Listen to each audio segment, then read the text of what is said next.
In 1871 Boston, the Callahan sisters became a macabre mystery that still haunts the darkest corners of Massachusetts history. Their faces, frozen in time, never showed a single wrinkle, a single mark of age, defying all laws of nature and science. Before we begin, make sure to subscribe to the channel and comment where you're watching from. The January wind howled through Marblehead like a vengeful spirit, rattling the windows of Mary Johnson's modest saltbox home. The retired historian pulled her cardigan tighter as she knelt before the cedar trunk she'd acquired at yesterday's farm auction in rural Massachusetts. Her arthritic fingers worked methodically at the tarnished brass latch, a small victory when it finally gave way with a satisfying click. Another person's cast-away treasures, Mary murmured to herself, the habit of speaking aloud growing stronger in her solitude. At 67, her reputation for dogged genealogical research had earned her respect in academic circles, but little warmth in her personal life. The trunk's hinges protested as she lifted the heavy lid. Inside, wrapped in moth-eaten linen that crumbled at her touch, lay a leather-bound diary. Mary's breath caught as her trained eye immediately recognized its age. The cover, cracked with time, bore the faded date, 1871. Her hands trembled slightly as she opened it, releasing the musty scent of forgotten secrets. Most pages were filled with mundane accounts of Boston life, but a single line on the final page made her blood run cold. Time is a lie. The girls still live. Mary sat back on her heels, heart racing. The Callahan sisters, those whispered legends she'd heard since childhood. Two identical girls who supposedly vanished during the Great Boston Fire, their fate a mystery that had tantalized generations of local historians. "Could it be?" she whispered, tracing the spidery handwriting with her fingertip. Her living room, once a sanctuary, now felt like both refuge and prison. Faded photographs lined the walls, ancestors she'd meticulously researched but never known. Stacks of family trees and historical documents covered every surface, the physical manifestation of her lifelong obsession with the past. The silence of the house pressed in around her. 5 years since Jennifer had slammed the door. Her final words still cutting, "You care more about dead people than living ones, Mom."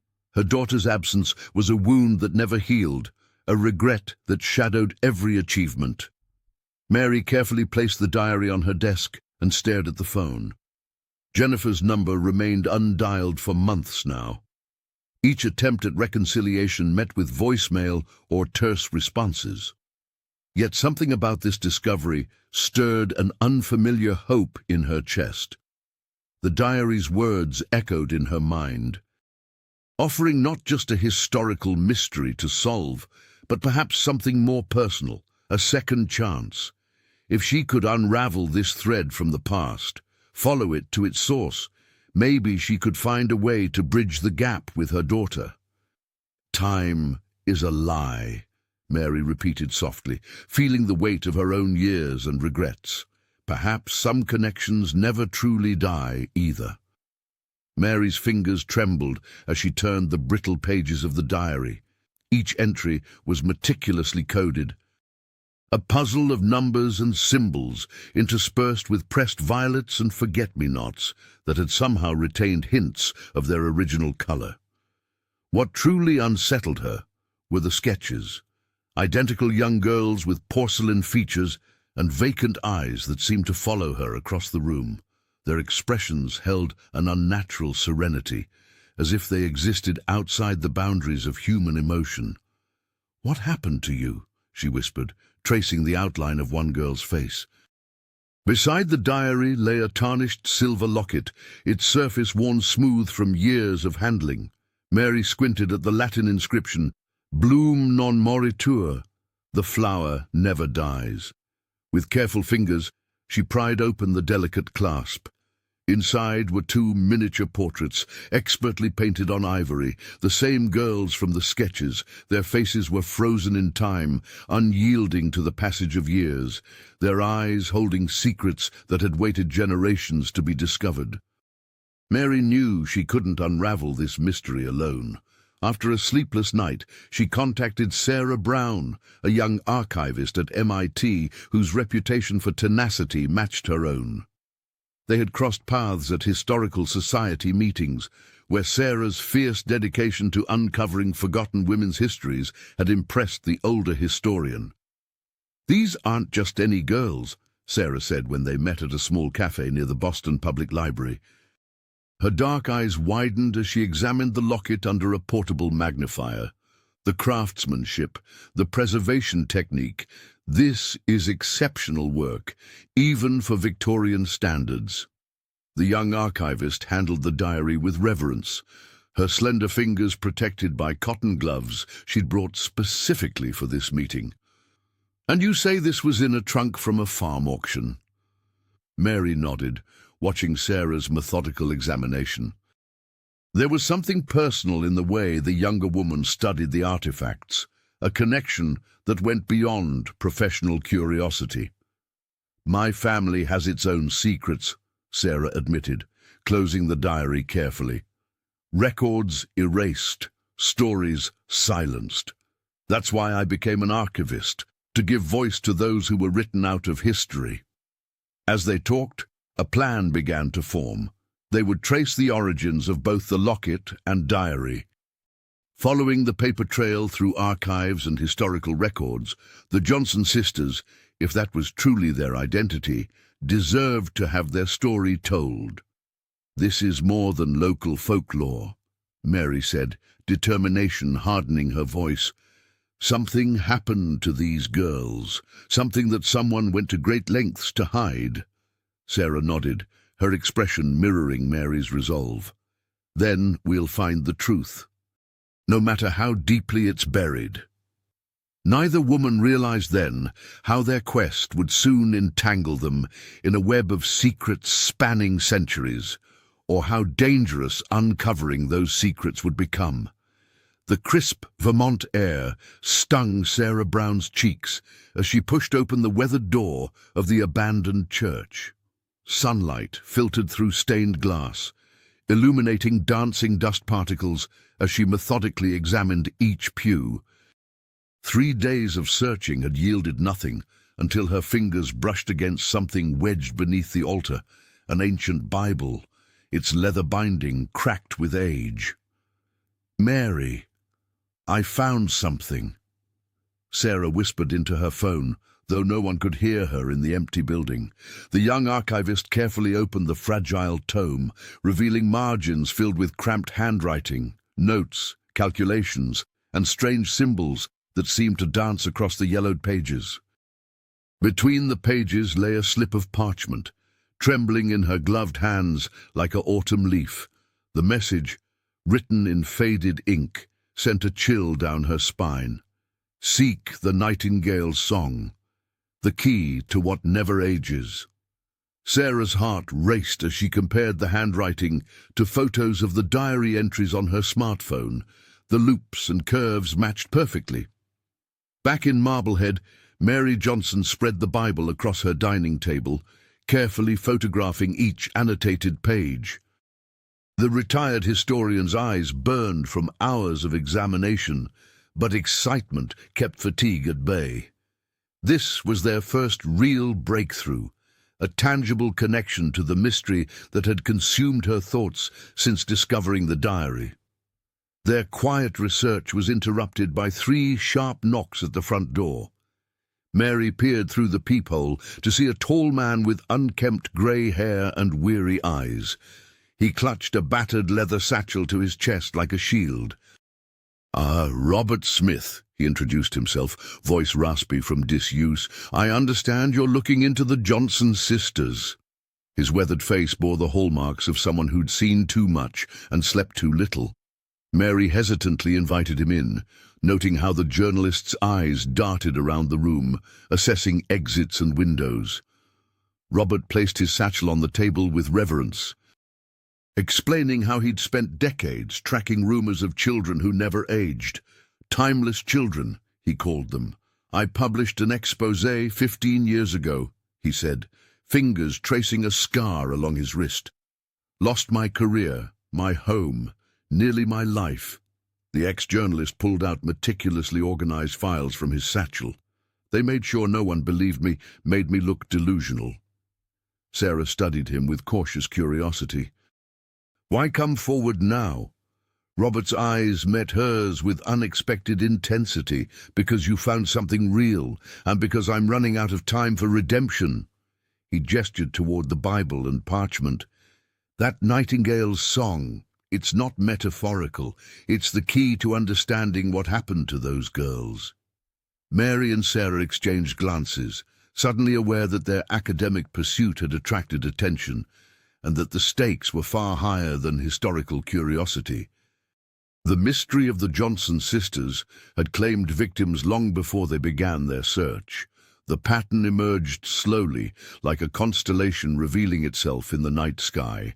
Mary Johnson, Sarah Brown, and Robert Smith spent countless hours connecting seemingly unrelated institutions, hospitals, orphanages, and private clinics, all with shadowy pasts and suspicious gaps in their records.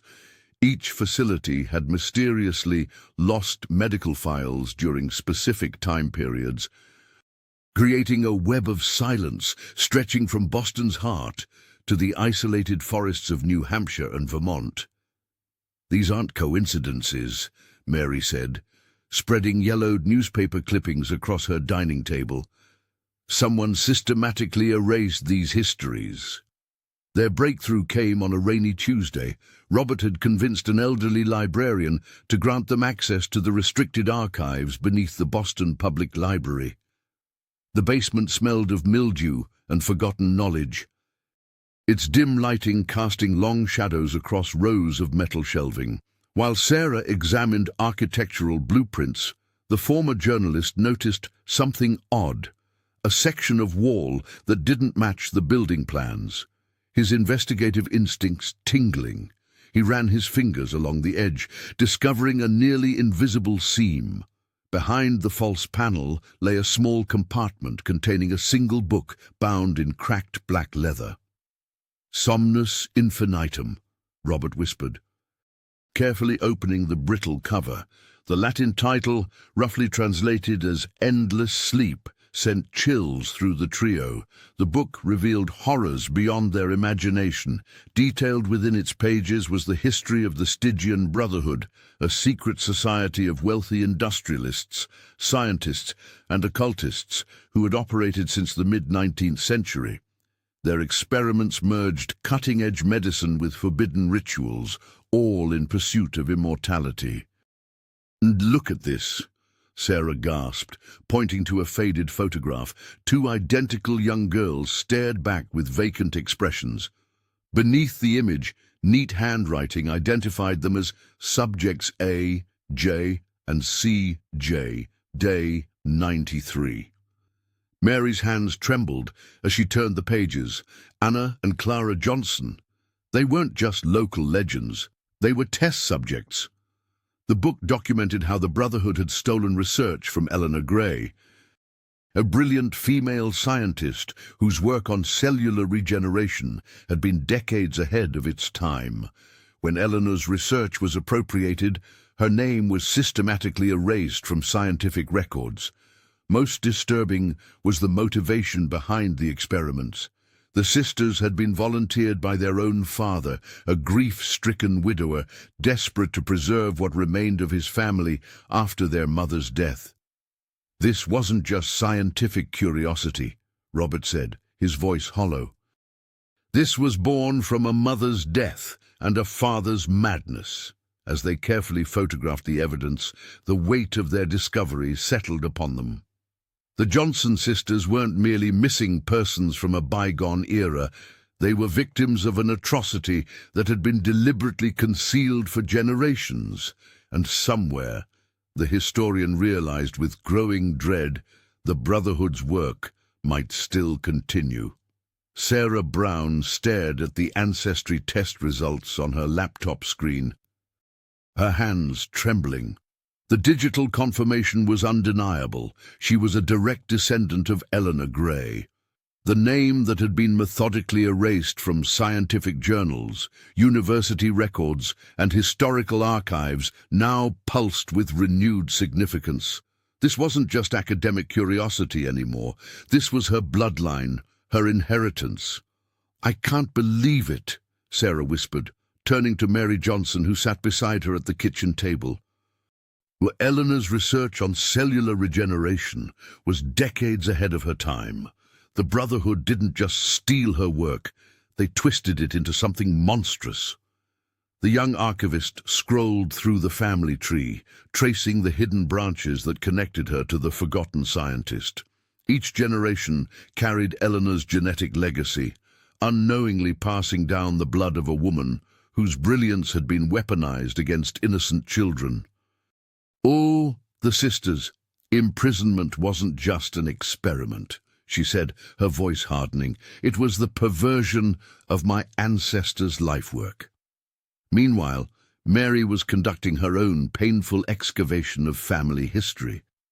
In a weathered cardboard box from her attic, she discovered yellowed letters written by her grandmother, Margaret. The faded handwriting revealed a shocking truth. Margaret had worked as a nurse in one of the Brotherhood's clandestine hospitals during the 1940s. "She never spoke of this," Mary murmured, reading passages that described mysterious treatments and patients who were kept in isolation. She must have carried this secret to her grave. One letter particularly chilled her. "Today I saw them again, the identical girls who never seemed to age. The doctors speak of them in whispers. I fear what is happening here is against God's will." Robert Smith examined the letters carefully. "Your grandmother may have been one of the few witnesses who actually saw Anna and Clara during their captivity," the journalist observed. "This connects everything." Mary felt a strange vertigo as past and present collapsed together. The retired historian had spent decades studying other people's histories, yet her own family's secrets had remained hidden in plain sight. The weight of this revelation pressed against her chest. The Brotherhood's tendrils had reached into her own bloodline. "We're both connected to this," Sarah said, reaching across the table to grasp Mary's hand. "Eleanor's science, your grandmother's witness, it's in our blood." The two women looked at each other, their shared purpose crystallizing into something fiercer and more personal than before. This wasn't just about uncovering historical truth anymore. It was about justice for Eleanor Gray, for Margaret Johnson, and for two sisters whose youth had been preserved in perpetual captivity. The stakes had never been higher, and their resolve had never been stronger. The thunder cracked overhead as Robert Smith hunched in the attic of the abandoned Westbrook mansion. Rain lashed against the rotting roof while he meticulously sorted through decades of forgotten belongings. His flashlight beam caught something unusual, a wooden box with brass fittings, tucked beneath a pile of mouldering newspapers.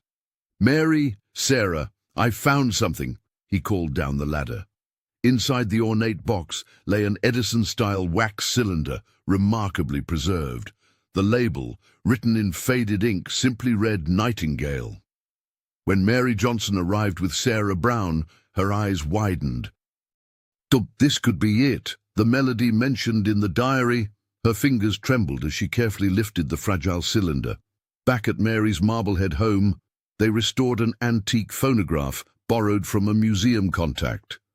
The storm still raged outside as they gathered around the device, tension thick in the air. Robert placed the cylinder on the spindle with surgical precision. "Are we sure about this?" Sarah whispered, her academic confidence momentarily faltering. The phonograph crackled to life. What emerged wasn't music as they expected, but something more primal. A haunting, inhuman melody that seemed to vibrate through their bones rather than their ears. The notes twisted and writhed, following no recognizable pattern, yet somehow conveying profound meaning. Mary clutched the edge of her desk, suddenly light-headed. "It's affecting us," she gasped. "Turn it off!" Robert lunged for the machine. But not before they all felt it, a strange stillness, as if time itself hesitated around them. When silence finally returned, they exchanged horrified glances. "That wasn't just music," the journalist muttered. "That was a tool, a weapon." The cylinder led them to coordinates scratched inside the box. 2 days later, they stood before the abandoned lakeside sanitarium in rural New Hampshire, a crumbling Victorian monstrosity half swallowed by forest. The facility's basement revealed horrors beyond imagination. Past collapsed corridors and rusted operating tables, they discovered a sealed chamber. Sarah's lockpicking skills gained them entry to what appeared to be a primitive laboratory. At its center stood a massive glass tank connected to copper tubes and a dormant reactor. Inside, the murky fluid floated what appeared to be a child, perfectly preserved, neither dead nor truly alive. The face, though distorted by the liquid, bore an unmistakable resemblance to the portraits in the locket. "My God," Mary whispered, pressing her palm against the cold glass. "Is this one of the Johnson sisters?" Sarah examined the equipment. "This technology shouldn't exist, not from that era." Robert photographed everything, his hands shaking. "The Brotherhood wasn't just experimenting with longevity," he said grimly. "They were creating something entirely different." As they stood transfixed by the horror before them, a distant sound echoed through the abandoned halls, the faint, unmistakable notes of the Nightingale's song. Mary Johnson's laptop screen illuminated her face in the darkness of her Marblehead home. Another threatening email had arrived. "The Brotherhood sees all. Walk away now." She deleted it with trembling fingers, trying to dismiss the chill that ran down her spine. This was the 5th message this week. The retired historian had just settled back into her research when the phone rang at 3 in the morning. She hesitated before answering, her heart pounding against her ribs. "Stop digging, or you'll end up like them," a digitally distorted voice warned before the line went dead. Mary set the phone down, her resolve hardening rather than crumbling. She'd faced academic ridicule throughout her career. Anonymous threats wouldn't deter her now. Still, she double-checked the locks on her doors and windows before returning to work. The next morning, Robert Smith arrived with coffee and a grim expression. "Someone broke into my apartment," he confessed, running a hand through his disheveled hair. "They didn't take anything valuable, just my notes on the Stygian Brotherhood." "They're watching us," Mary whispered, pulling the curtains closed despite the morning sunlight. "But I won't stop. Not when we're this close." When Sarah didn't answer their calls, they drove to her Cambridge apartment. The door was ajar, furniture overturned. Signs of struggle were evident. A broken lamp, scattered papers, a single shoe abandoned by the entrance. "Sarah?" Robert called, his voice echoing through the empty rooms. In the bathroom, Mary discovered a message hastily scrawled in lipstick on the mirror: "Nightingale Pharmaceuticals, Sub-Level B." Below it, coordinates were written in smudged numbers. "She left us breadcrumbs," Mary said, her voice tight with fear and admiration for the young archivist's quick thinking. They traced the coordinates to an unmarked facility outside Boston, owned by a shell company they'd previously linked to the Brotherhood. Security cameras monitored the perimeter, and men in dark suits patrolled the grounds. "They'll use her blood," Robert whispered as they observed from their vehicle. Her connection to Eleanor Gray makes her genetic material invaluable to their research." Mary clutched the steering wheel, her knuckles white. "Every minute counts, if they subject her to the Nightingale's song." "She could end up like the Callahan sisters," Robert finished, "trapped between seconds, unable to age, unable to truly live. They began planning their approach, knowing the facility's security would be formidable. Mary's phone buzzed with a text from an unknown number. 48 hours before permanent stasis protocol. Come alone, or she dies. The historian and the journalist exchanged determined glances. They had less than 2 days to save Sarah Brown from a fate worse than death, becoming another ageless prisoner in the Brotherhood's twisted collection of living artifacts. Mary Johnson and Robert Smith huddled over a hand-drawn map in her kitchen. Tracing the faint pencil marks Sarah had left behind, the archivist had cleverly encoded her location through seemingly random notes about Boston's abandoned subway tunnels, a system dating back to the 19th century. She knew they'd take her, Mary whispered, her fingers trembling as she traced the pattern. These markings match the old T-line that was decommissioned in the 70s. Robert nodded grimly, his weathered face tight with determination. Sarah's smarter than they anticipated. Let's move before they realize what she's done.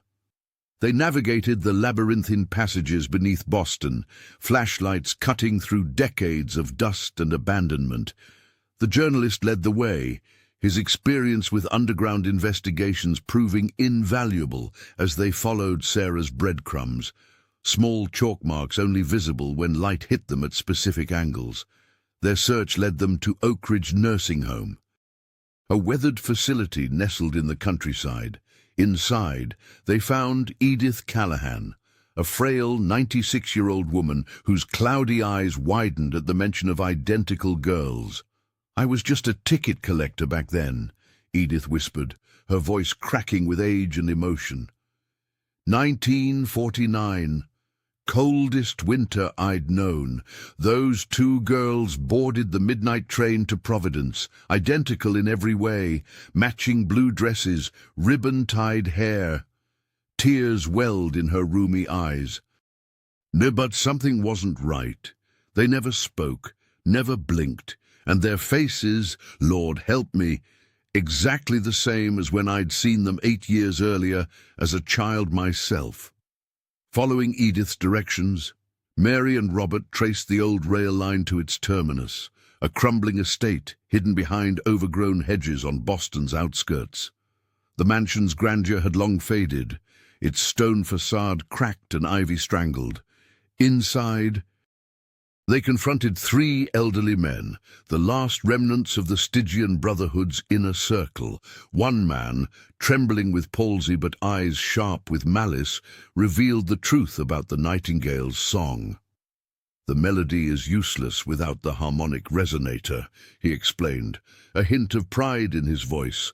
"Crafted from metals that no longer exist, alloys lost to time. Only when played through the resonator does the song achieve its transformative qualities." Mary stepped forward, her academic demeanor hardening into something dangerous. "Where is it?" The old man smiled, revealing yellow teeth, scattered to the winds. Historian, parts divided among the faithful. "You'll never reassemble it in time to save your friend." Robert's hand closed around Mary's arm, steadying her. "We need to go," he murmured. "Sarah left more clues, I'm sure of it." As they slipped away from the estate, Mary felt the weight of time pressing down. Each hour brought Sarah closer to whatever fate the Brotherhood had planned. The search for the resonator parts would test every resource they had, every connection they could leverage. The stakes had never been higher. The basement of the Boston Public Library felt like a tomb as Robert Smith traced his fingers along the dusty spines of forgotten records. The trio had been granted special access to a restricted archive through Sarah's academic connections. In the dim light, Robert's face lit up as he pulled a weathered ledger from the shelf. "Mary, look at this," he called, his voice barely above a whisper. The ex-journalist pointed to a notation that changed everything. "This registry lists all diaries catalogued from the period. The one you found, it's marked as a secondary transcription." Mary Johnson felt her stomach drop. The diary that had consumed her thoughts for weeks was merely a copy, deliberately altered to protect the sisters. She sank into a nearby chair, the weight of uncertainty pressing down on her shoulders. If we've been working with altered information, how can we trust anything we've learned? She asked, her voice trembling slightly. Sarah placed a reassuring hand on the historian's arm. Not everything is false. The core truth remains. 2 girls trapped in time. The Brotherhood simply obscured details to protect their identities. While Mary processed this revelation, Robert continued his methodical search through the archives. In a locked cabinet, he discovered correspondence between members of the Stygian Brotherhood dating back to the 1890s. The yellowed pages revealed the truth about the locket that had started their journey. It wasn't from their father at all, Robert explained, spreading the documents across the table. Thomas Johnson, the one they called the Withered Prince, commissioned it himself. Sarah leaned forward, her eyes scanning the faded handwriting. Thomas was trying to honor Eleanor, my ancestor, she whispered, the connection to her own bloodline still a fresh wound. The letters painted a portrait of Thomas as a tragic figure caught between worlds, a son desperate to preserve his mother's scientific legacy while protecting his sisters from the Brotherhood's cruel ambitions. The locket had been his attempt to ensure Anna and Clara would never be forgotten. Even as their true identities were erased from history, Mary studied the correspondence with growing unease. The Brotherhood didn't just experiment on the girls, they systematically erased their existence, she said. How many other lives have they simply removed? The archivist nodded grimly. This changes our approach. We're not just looking for 2 girls anymore. We're exposing a century-long conspiracy of erasure. As they carefully photographed the evidence, a security guard appeared at the door. Library's closing in 15 minutes, he announced. The trio exchanged knowing glances. Their quest had grown more complex, but also more urgent. The smokescreen surrounding Anna and Clara was beginning to clear, revealing a darker truth than any of them had imagined, one that stretched from Boston's shadowed past into the present day. Sarah Brown awoke in a sterile white room, her wrists bound to a medical chair. Through the haze of sedatives, she recognized the sleek logo of Kronos Biosciences emblazoned on the wall, a corporate giant known for anti-aging research, now revealed as the Brotherhood's modern mask. Your genetic profile is extraordinary, said Dr. Eliza Winters, the company's research director. Her cold eyes studied Sarah like a specimen. Eleanor Gray's lineage runs strong in you. The archivist struggled against her restraints as Dr. Winters explained their Eternity Initiative, a global recruitment program targeting gifted youths for what they called longevity enhancement. Behind the polished scientific language, Sarah recognized the same twisted experiments that had trapped Anna and Clara Johnson in perpetual youth. We've waited generations for someone with your genetic markers, Dr. Winters continued, drawing blood from Sarah's arm. The final component for perfecting what your ancestor began? In a laboratory down the hall, technicians analyzed Sarah's blood samples, extracting DNA sequences that matched patterns from the Johnson sisters' preserved tissue. The Brotherhood had evolved from shadowy occultists to corporate scientists, but their obsession remained unchanged, capturing immortality, regardless of human cost. Meanwhile, Mary Johnson and Robert Smith worked frantically in his cramped apartment. The retired historian hadn't slept in 36 hours, her eyes red-rimmed as she decrypted files Robert had extracted from a government database. There, Mary pointed to a blueprint on the screen. Kronos has a research facility outside Boston. That's where they're holding her. Robert nodded grimly, loading a small taser into his pocket. Security will be tight. We'll need a distraction. Their plan was desperate but effective. While Robert triggered a fire alarm in the East Wing, Mary used Sarah's stolen ID badge to access the medical wing. She found her friend strapped to a chair, a haunting melody playing through speakers above, the Nightingale's song. "Sarah!" Mary rushed forward, unlocking the restraints. "We need to move now." The young woman's eyes were dilated, her movements sluggish. "I can hear it, Mary. The song. It's changing something inside me." They escaped through a service corridor, meeting Robert at the emergency exit. Alarms blared as they fled into the night, Sarah trembling violently in the back seat of Robert's car. 3 days later, in the safety of Mary's Marblehead home, Sarah finally spoke about her captivity. "They're planning to launch the program next year," she whispered, hands still shaking. "With thousands of children will suffer like Anna and Clara if we don't stop them." The Nightingale's song had left its mark. Sarah occasionally lost track of time, moments slipping away unnoticed, but it had also hardened her resolve. "We can't hide any more," she declared, her voice finding strength. "The world needs to know what they're doing. It's time to take this fight public." The grand hall of the Marblehead Historical Society buzzed with anticipation.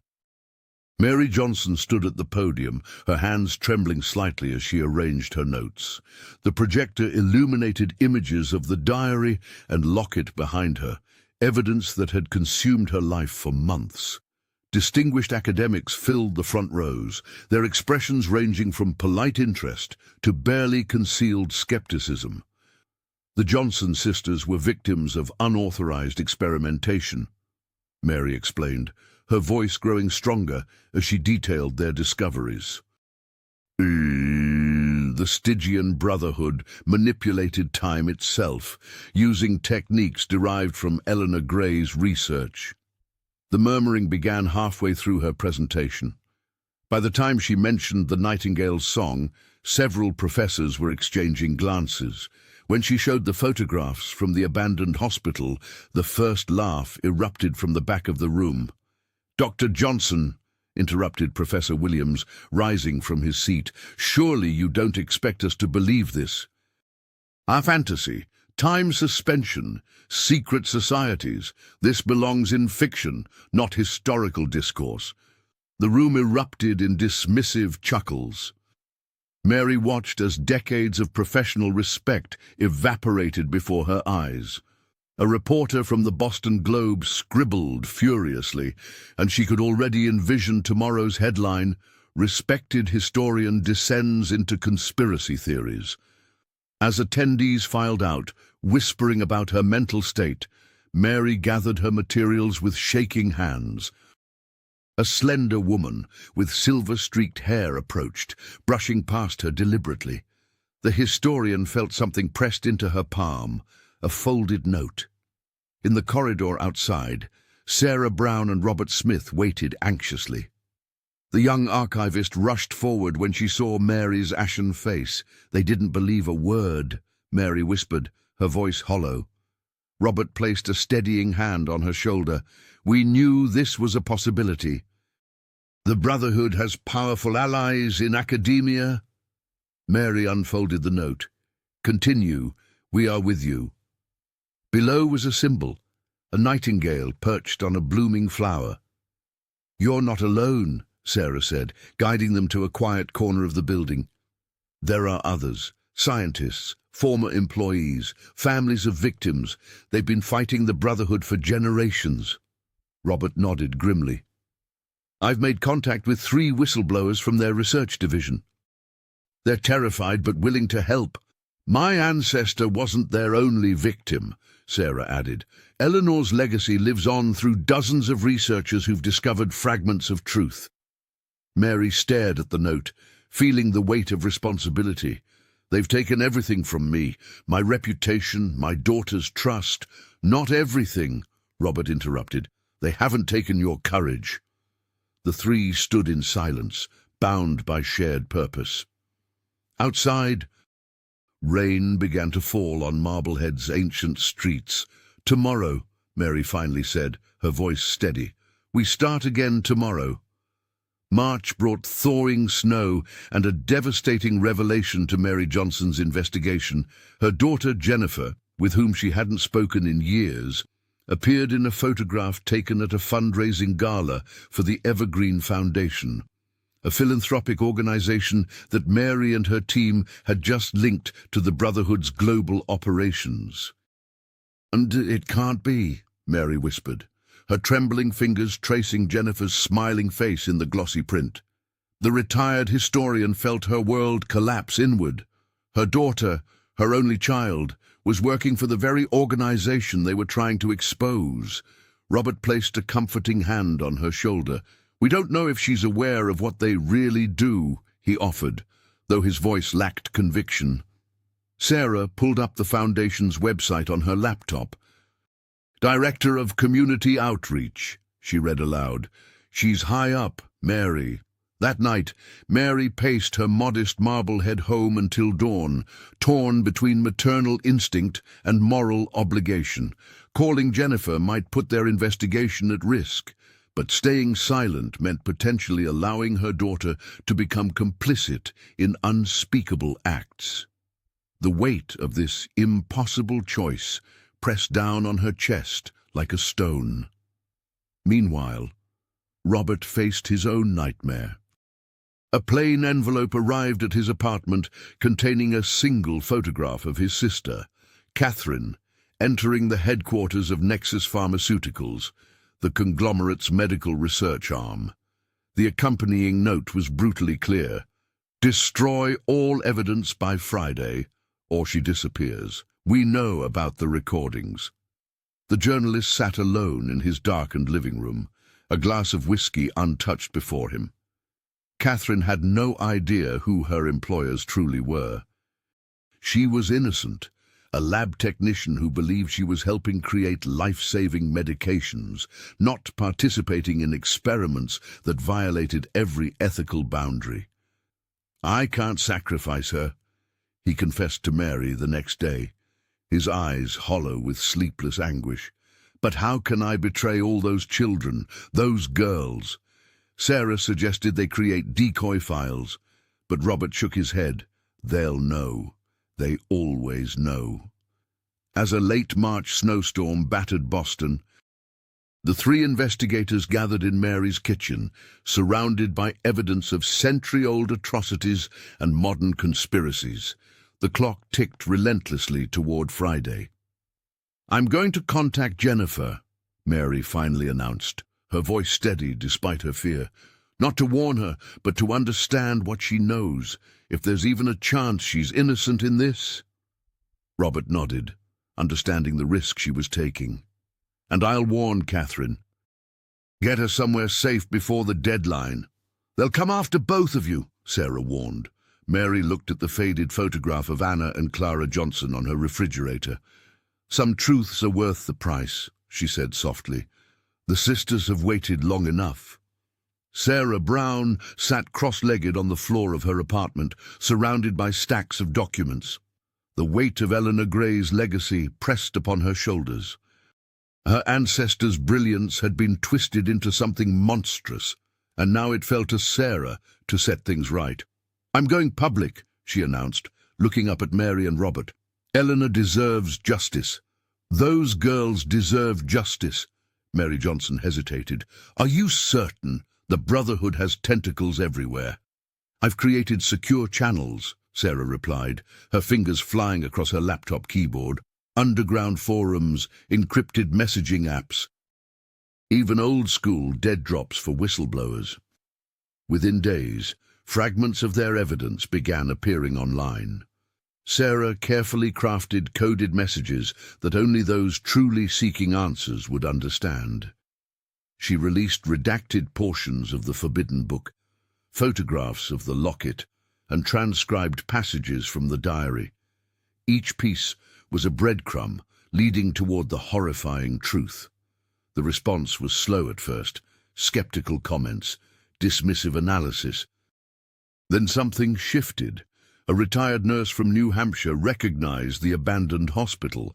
A historian in Vermont identified Thomas Johnson's handwriting. The pieces began connecting across continents. "We're getting traction," Robert said one evening, scrolling through his phone. The journalist's eyes, once hollow with defeat, now sparked with purpose. "My contacts say people are asking questions in the right places." Their victory was short-lived. The following morning, Sarah received a blank text message containing only a nightingale emoji. Hours later, her apartment's security system triggered. She barely escaped through the fire exit as 3 men in dark suits broke down her door. "They found me," she gasped into her phone, running through back alleys. "Mary, they're coming for all of us." The Brotherhood's retaliation was swift and comprehensive. Mary's home in Marblehead was ransacked while she was meeting Robert. Their research, physical copies, backup drives, handwritten notes, vanished. National news outlets ran stories questioning Mary's mental health, painting Robert as a disgraced conspiracy theorist and suggesting Sarah had fabricated evidence for attention. Yet in the midst of destruction, their resolve hardened. Meeting in an abandoned train station beneath Boston, the trio took stock of what remained. "They've taken our evidence, but not our knowledge," Mary said firmly. "And they've made one critical mistake." "What's that?" Sarah asked, her voice hoarse from exhaustion. "They've confirmed everything we suspected." Mary's eyes gleamed with determination. "If they weren't afraid, they wouldn't have attacked." Robert nodded, placing a hand on each woman's shoulder. "Then we fight from the shadows. We've lost this battle, but not the war." Sarah looked between her companions, feeling a strange calm settle over her. "For Eleanor, for Anna and Clara, for the truth," they answered in unison. The call came at 3 in the morning. Mary Johnson fumbled for her phone, heart racing as an unfamiliar voice spoke in hushed tones. "We're inside. We want out. Meet us tomorrow. The coffee shop on Newbury Street." Before she could respond, the line went dead.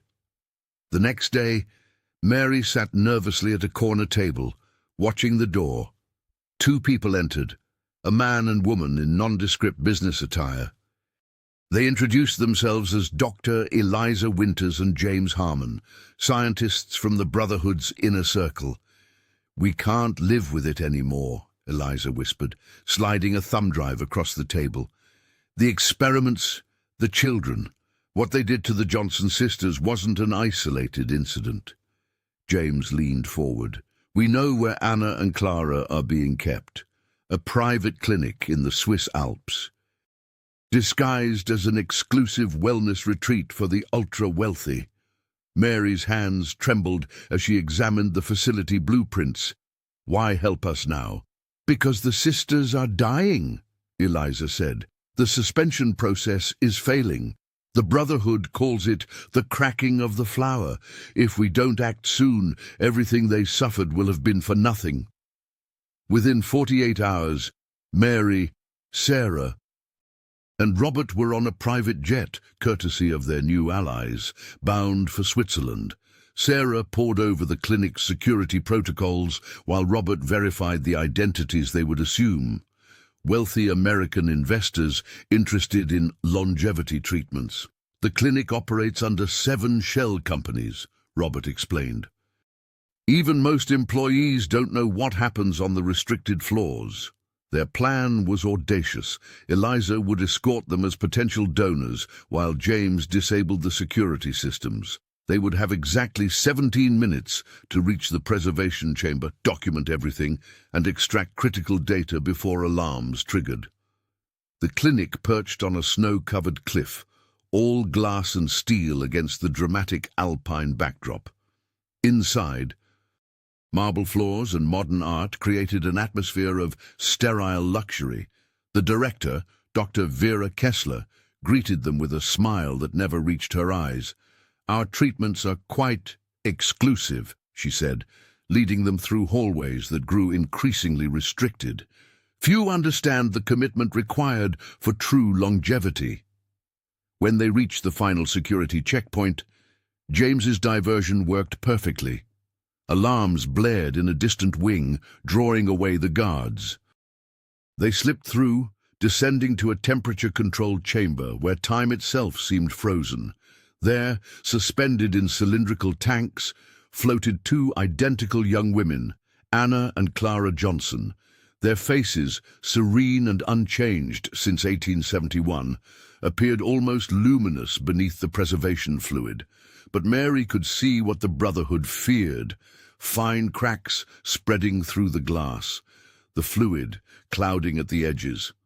Dr. Kessler appeared behind them, unsurprised. "You're too late," she said, her ancient eyes reflecting centuries of secrets. "The flower is cracking. Their time is almost up." The sterile white corridors of the Swiss clinic felt like a mausoleum. Mary Johnson's heart pounded as Sarah and Robert navigated the labyrinthine facility hidden deep in the Alps. Security cameras tracked their movement, but the rebel faction had temporarily looped the footage, buying them precious minutes. "This way," whispered Sarah Brown, consulting the blueprints on her smartphone. Her hands trembled slightly, not from fear but anticipation. After everything they'd uncovered, the archivist felt the weight of her ancestors' legacy pressing upon her shoulders. They reached a hermetically sealed chamber where two glass capsules dominated the center of the room. Inside each, a young woman lay suspended in time, Anna and Clara Johnson, their faces serene, unchanged since 1871. The sight made Mary's breath catch in her throat. "It's exactly as Thomas described in the hidden pages," Robert murmured, his journalist's eyes cataloguing every detail. "They've been like this for over 150 years. A terminal nearby displayed complex genetic sequences. Sarah approached it with reverence, rolling up her sleeve. "My blood contains the key," she explained, inserting her arm into a medical device. Thomas engineered a failsafe into his own genetic line, my line, knowing someday we might find them. The machine hummed, analyzing Sarah's DNA. On the screen, fragments highlighted in red began to align with the sisters' genetic code, a perfect match that could only have been designed deliberately. "Thomas knew the Brotherhood would betray him," Mary said, studying the data. He created this backdoor in his own family line to ensure his sisters could one day be freed. Robert discovered a leather-bound journal in a nearby drawer. "Listen to this," he said, voice tight with emotion. "The immortality we sought was never meant for human vessels. The sisters' bodies remain unchanged, but their minds, God forgive us, their minds have experienced every second of these endless years." Mary felt sick. What they'd thought was peaceful suspension was actually conscious imprisonment. The horror of such an existence, aware but unable to move, speak, or age, was beyond comprehension. A notification flashed on the terminal. "Genetic verification complete. Stasis protocol disengagement authorized." Mary hesitated, her hand hovering over the confirmation button. If she proceeded, there would be no going back. Jennifer would likely never forgive her for exposing the Foundation's connection to these atrocities. Her daughter's career, their relationship, everything would shatter. "I can't do this," she whispered. Sarah placed her hand over Mary's. "You can. We must." The retired historian closed her eyes, seeing the faces of all those who had suffered in silence. The victims of the Brotherhood's experiments across generations. The erased scientists like Eleanor Gray. The children targeted for the next phase. Mary pressed the button. The capsules began to hiss as ancient mechanisms stirred to life. The sisters' prison was finally opening, but Mary knew the real battle against human greed, against those who would sacrifice others for immortality, was only beginning. The alarm blared through the sterile corridors of the Swiss clinic as Mary Johnson, Sarah Brown, and Robert Smith sprinted toward the central control room. Their intelligence had been correct. The Brotherhood was minutes away from launching Project Johnson's next phase, with 23 children already prepped for the procedure. "We have 8 minutes before they initiate the sequence," Sarah whispered, her fingers flying across the keyboard. The young archivist had memorized the security protocols, her connection to Eleanor Gray giving her an almost intuitive understanding of the systems. Robert stood guard at the door, his weathered face tense. "Security teams are converging on the East Wing. We need to hurry." The ex-journalist clutched a small device, their insurance policy, ready to broadcast everything they discovered to every major news outlet worldwide. Mary found herself standing before 2 cylindrical chambers, their glass surfaces frosted with age. Inside, Anna and Clara Johnson remained exactly as they appeared in the Lockett portraits, frozen in perpetual youth, their faces serene masks hiding a century and a half of imprisonment. "I'm so sorry," she whispered, placing her palm against the cold glass. "We're going to get you out." The clinic director burst through the doors, flanked by armed guards. "Stop this immediately." Her ancient eyes narrowed with fury. "You have no idea what you're tampering with." "We know exactly what we're doing," Mary replied, her voice steady despite her racing heart. "This ends today." Sarah activated the final sequence, overriding the clinic's protocols with Thomas Johnson's genetic key. The chambers hissed, releasing a cloud of vapor as their seals broke for the first time since 1871. Robert's device blinked green. The broadcast was live. Millions worldwide watched as the chambers opened, revealing the sisters who had never grown older. The evidence was undeniable, the horror impossible to ignore. Within hours, the backlash swept across continents. Government agencies descended on Brotherhood facilities. Bank accounts were frozen, leaders arrested, documents seized. The organization that had operated in shadows for generations was dragged mercilessly into the light. But victory came with profound sorrow. As Anna and Clara Johnson took their first breaths of freedom, their identical faces remained youthful, but their eyes held the weight of countless lost years. They clung to each other. These sisters who had witnessed the world change while they remained unchanged. "Are we truly free?" Anna whispered, her voice cracking from disuse. Mary could only nod, tears streaming down her face. The truth had been her mission, but she hadn't fully comprehended its cost. The sisters were liberated, but they would forever be marked by what had been done to them, living artifacts of humanity's darkest ambitions. The world now knew their pain, and nothing would ever be the same. Mary Johnson stood at the window of her Marblehead home, watching autumn leaves spiral down to the ground. The world outside seemed unchanged, yet everything was different. The Brotherhood's exposure had come at a devastating personal cost. Jennifer had cut all contact after learning her mother had publicly implicated the foundation she worked for. Their last conversation had been a storm of accusations and tears, ending with a slammed door that still echoed in Mary's dreams.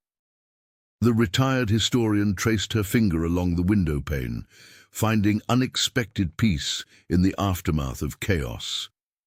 Her phone buzzed constantly with messages from the growing resistance network. Former academics, journalists, and ordinary citizens galvanized by the revelations about the Callahan sisters. What had begun as her solitary quest had blossomed into a movement spanning continents.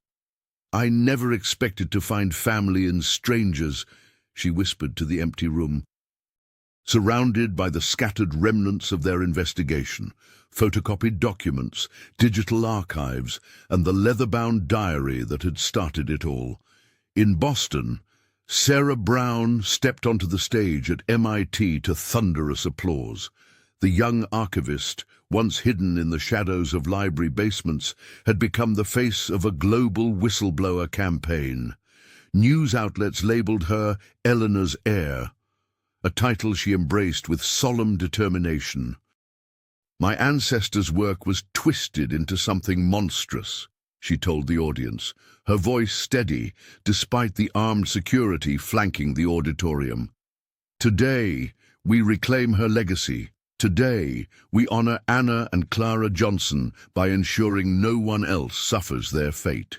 Later that evening, Robert Smith met Sarah at a small cafe near the harbor. The ex-journalist looked older, the lines around his eyes deeper, but there was a lightness to him that hadn't been there before. "My sister called," he said, stirring his coffee absently. "She's left the conglomerate, says she can't sleep knowing what they did." Sarah reached across the table, squeezing his hand. "One more victory." "Small ones add up," Robert replied, his weathered face softening. "Mary sent me this." He showed her a photograph on his smartphone, a gathering of resistance members in Vermont, standing before the old church where they'd found the ancient Bible. They sat in comfortable silence, watching boats rock gently in the harbor. The fight wasn't over. Reports suggested Brotherhood remnants were regrouping in Eastern Europe. But for now, this moment of peace was enough. "Like the flower," Sarah murmured, touching the locket around her neck. "Bloom non moritur." Robert nodded. "The bloom never dies."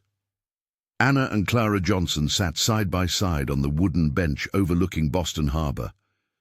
Their Victorian-era faces a stark contrast to the modern skyline. Though physically they remained frozen at 16, their eyes betrayed the weight of over 150 years of consciousness.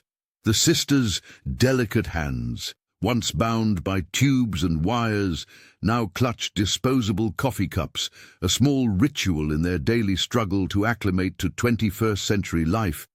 "I still hear it sometimes," Clara whispered, her voice soft as she watched a ferry cross the harbor. "Ah, the nightingale's song." "In my dreams." Anna nodded, understanding without words as only a twin could.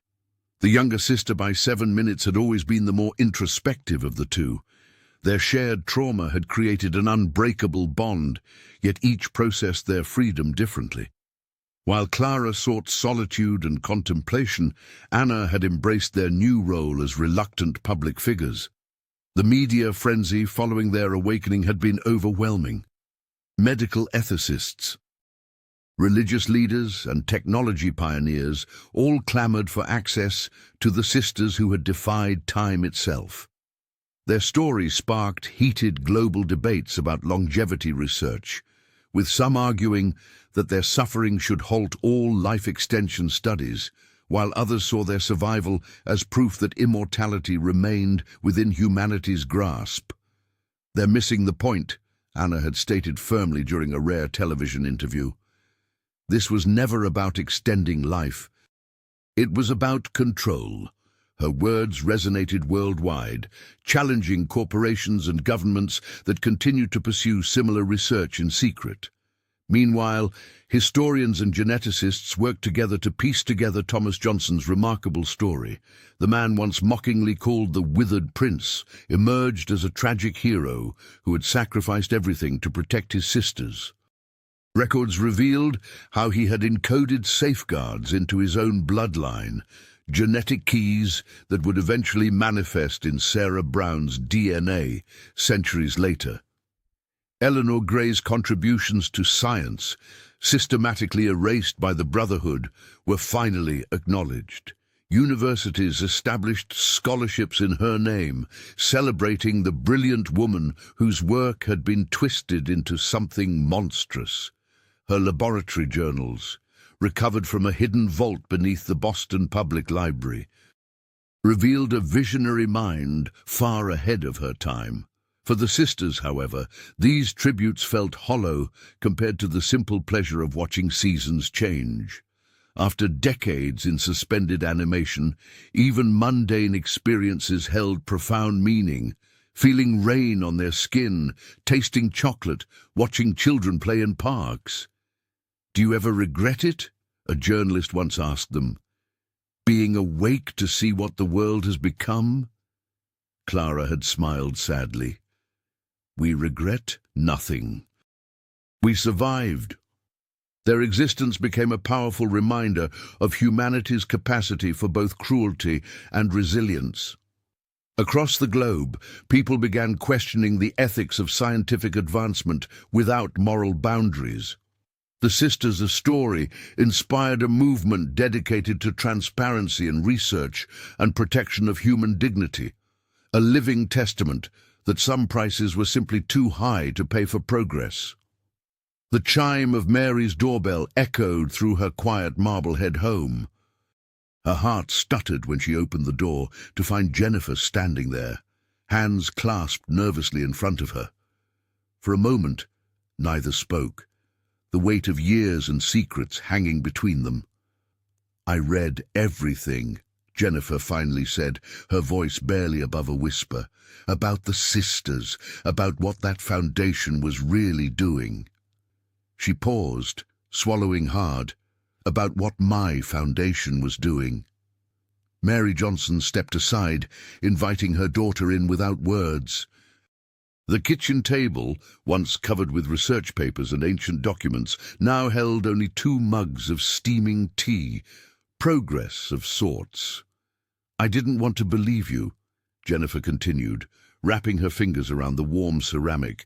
It was easier to think you were obsessed with ghosts than to face what we were enabling.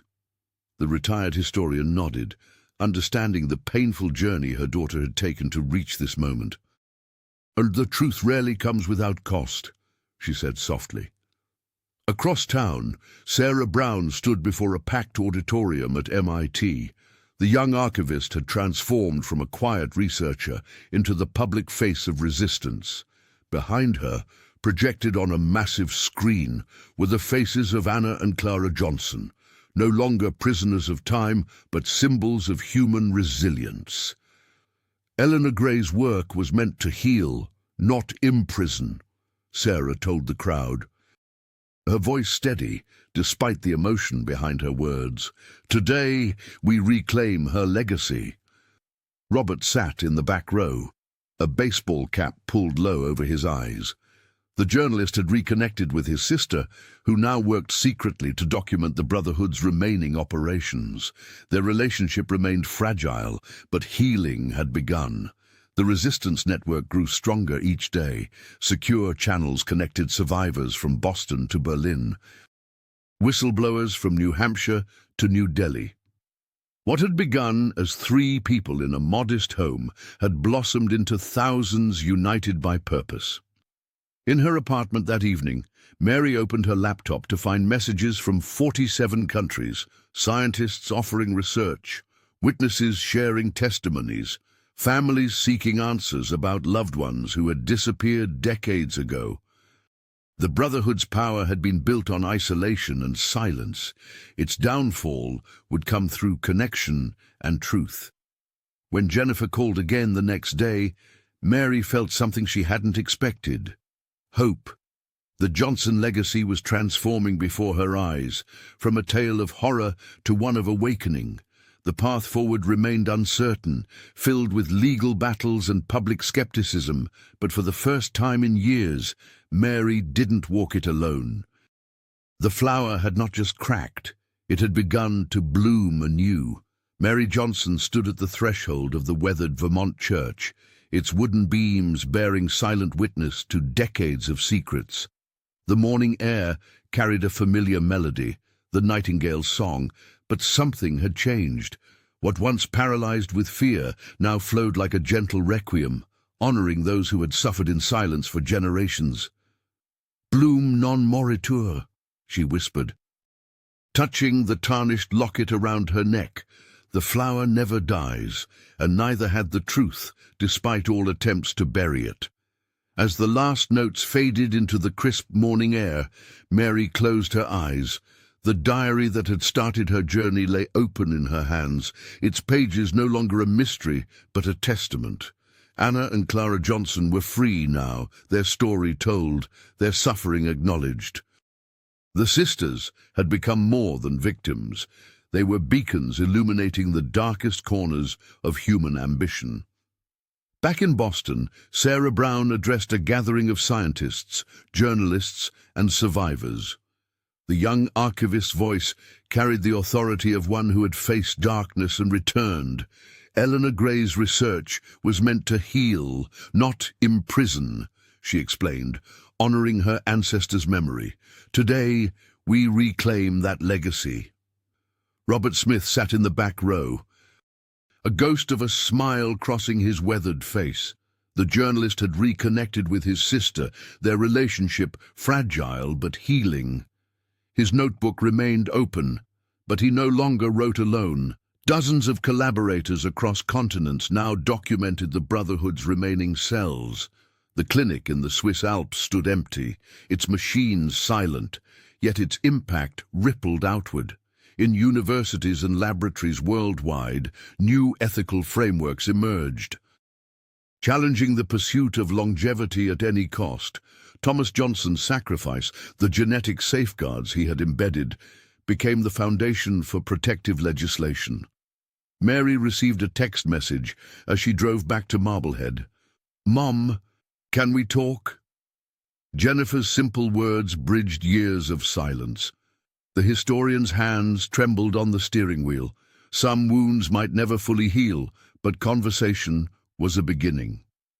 As dawn broke over Boston Harbor, its golden light touched the awakening city. The Brotherhood's power had been fractured, not destroyed, yet something fundamental had shifted. Networks of resistance sprouted like wildflowers after rain, in academic circles, government agencies, and among ordinary people who refused to look away. Anna and Clara Johnson's legacy lived on, not as a macabre mystery, but as a warning etched into collective memory. Their story taught that immortality's true cost was humanity itself, and that some boundaries should remain uncrossed. Mary placed the diary on her shelf, finally at peace. The Nightingale song had transformed from a weapon to a reminder. The human spirit, once awakened to truth, could never again be lulled to sleep.